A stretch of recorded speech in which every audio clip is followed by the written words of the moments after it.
Hello, welcome to the next section, Naive Bayes. In this section we'll learn about the Bayes theorem, naive Bayes classifiers, and implement them in Scikit-learn.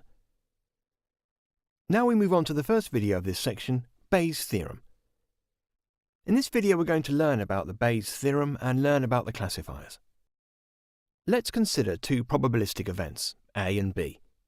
We can correlate the marginal probabilities, PA and PB, with the conditional probabilities using the product rule as shown here.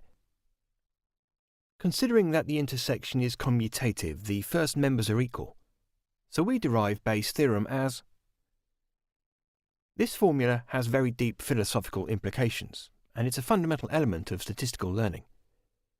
First of all, let's consider the marginal probability, PA. This is normally a value that determines how probable a target event is.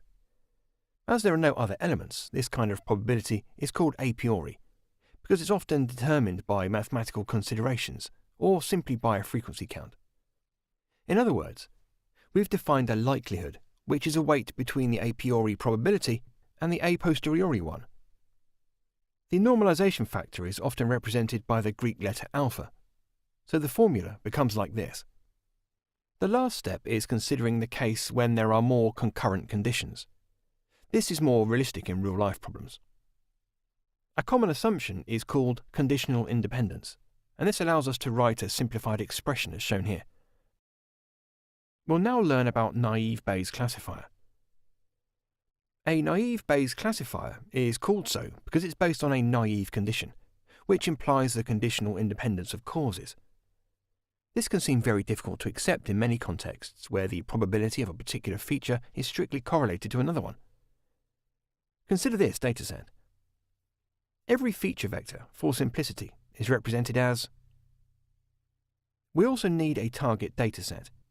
Here, each y can belong to one of p different classes. Considering Bayes' theorem under conditional independence, we can write the values of the marginal a priori probability and of the conditional probabilities is obtained through a frequency count. Therefore, given an input vector x, the predicted class is one for which the a posteriori probability is maximum. That's all about naive Bayes and classifiers.